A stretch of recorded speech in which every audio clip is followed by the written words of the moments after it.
Hi, I'm Marcus from Thames Valley Windows, and today we'll be talking about the Woodline from Solarlux. The Woodline from Solarlux is essentially an aluminium system with a timber-clad external to give it more rigidity and much better adjustability. All the timber is sustainably sourced. Comes in a range of colours and finishes and wood types from spruce, Meranti, oak and other options as well. Threshold details, here we display the flush detail.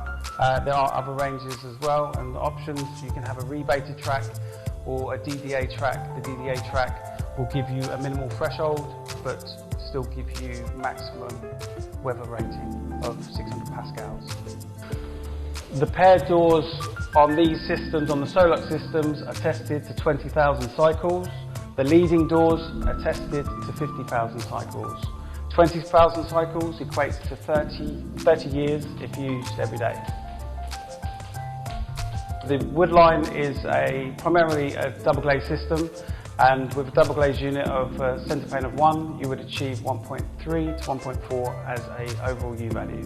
The Woodline is perfect for the customers who are looking for a timber product, but with the technology and the engineering of a German system.